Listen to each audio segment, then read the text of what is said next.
Hello, welcome to another video. This is Great King Renee counting down the top 10 nations in Europa Universalis 4. Just to be clear, this is not a power ranking. This is for beginners. So I'm going to rank them as easy as it is to play for beginners. At number 10, we've got Austria. Now, Austria may not look big, but they start as Holy Roman Emperor, which gives multiple benefits, and are made for diplomacy as shown by their national ideas. Now, Austria has multiple missions to get countries under personal union, such as Royal Hungary, control Bohemia, and a lot of that stuff.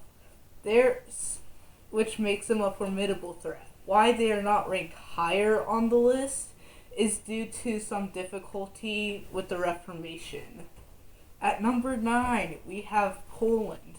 Now, Poland is a pretty decent nation, although they are surrounded by two giants that want to eat their land, which are the Ottomans and Muscovy. So what makes them easy? Well, they've got multiple events to get a personal union over Lithuania, vassalize Moldavia, and missions to get personal unions over Hungary and Bohemia. They can be really powerful mid to late game. If you survive till then, their national ideas are unmatched and are very good and personally, they made the most effective armies I've ever had, including a plus 33% combat ability, a plus 25% national manpower modifier, 5% discipline, and 15% morale to armies. And production efficiency and stability and war exhaustion are also very good ideas. Anyway, if you're able to get the jump on Russia, they are easily the most powerful in their respective region. At number 5, we have Ming. And Ming starts with the most development in the world, with over 1,000, the largest army and the largest navy. So what makes them difficult? Well, things can go really wrong with the mandate, which can also be very powerful, and it could explode. But they've got pretty good national ideas with land leader fire, and discipline, along with trade efficiency, production efficiency, and an amazing idea cost reduction and improved relations modifier. What doesn't put them higher on the list is that they can't expand much without killing their mandate, and since they don't have enough tributaries. But they can be a powerful force in the hands of any player who knows what they're doing. On number 7 of our list, we've got okay, whatever you call that. Vijayanagar is in a very good starting position in India. Now, it's the most powerful in the region. The only contestant is Vimanis. You are easily able to beat them and control all of southern India and possibly form India. But playing Vijayanagar does pose its own challenges, it being outside of Europe, a large one being institutions, but you can dev them in. Now, Vijayanagar also have stellar national ideas with infantry combat ability and +1 advisor. They've got cavalry combat ability and global trade power, tolerance of heretics and heathens, a diplomat, and discipline. What makes them so good is that they've really got no competitors in their southern India region to stop them. On number 6 of our list, we've got Muscovy. Now, Muscovy, let's be honest, is unmatched in their respective region.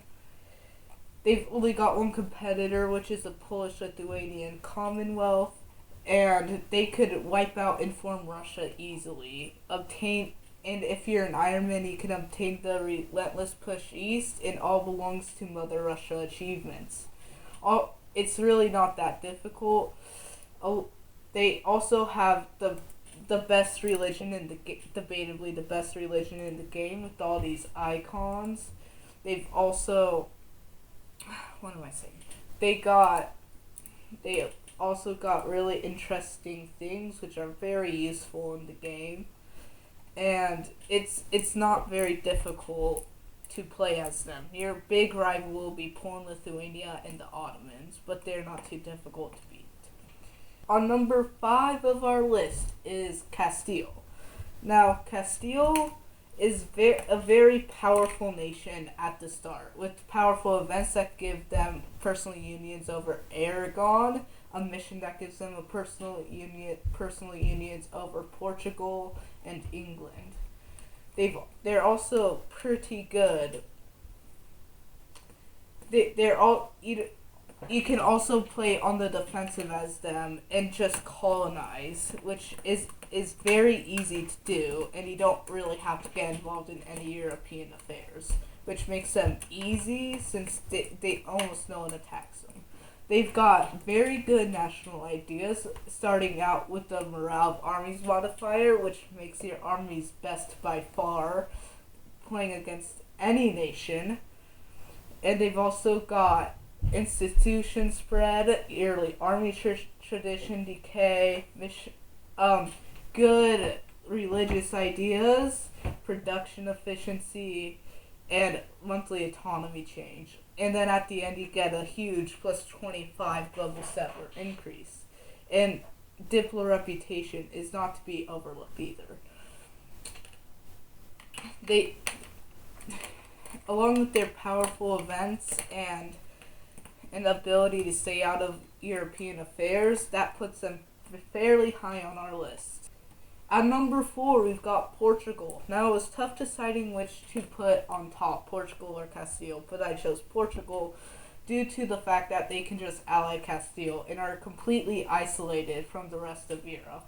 They can pretty much colonize all game and push around smaller countries with their superior technology.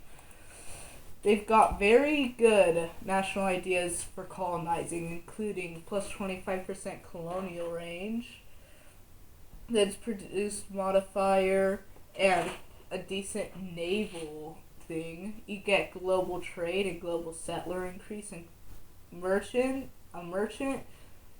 You get yearly absolutism. You get artillery combat ability and fort defense, and then at the end you get global tariffs. It is fair to say that Portugal is a country made to colonize and do pretty much nothing else.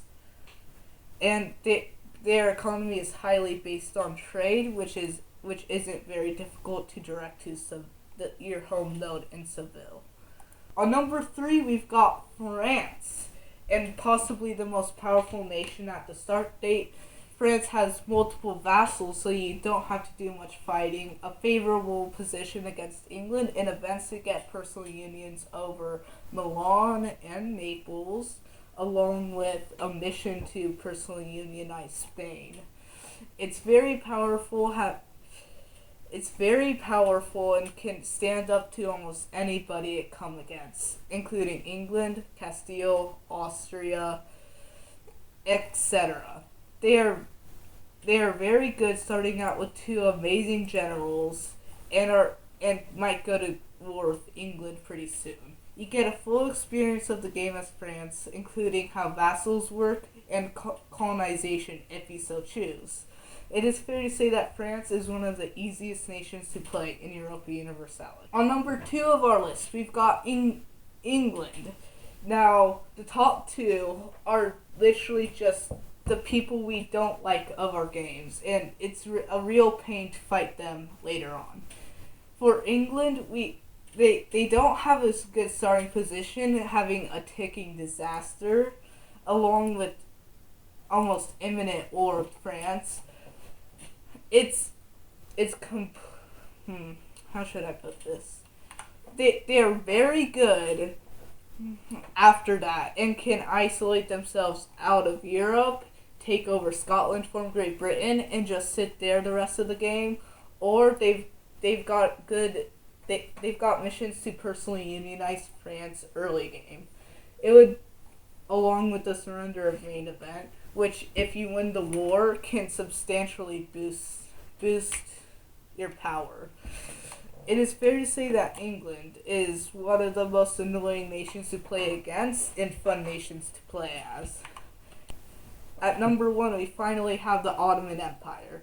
Now, first game is the Ottoman Empire. The Ottoman Empire starts with a really OP army being a pip ahead of every single other nation in the game. Have amazing national ideas, starting out with plus 5% discipline, along with minus 20% core creation cost, manpower recovery speed, reducing war exhaustion cost, national tax modifier plus trade efficiency, and at the end a big plus 33% land force limit modifier. Ottomans are very easy to get rich as and can pretty much beat anyone they come across. It's not that difficult to beat the Beyliks and then the Mamluks, or go north to Austria, or even beat Poland and Russia. It's fair to say that if you were to go for a world conquest, Ottomans is the best blobber in EU4. Thank you for watching my top 10 nations for beginners in European Universalis 4. Please like and subscribe, and please also, if you want to get a good start as English, check out my video on it. Thank you, and bye.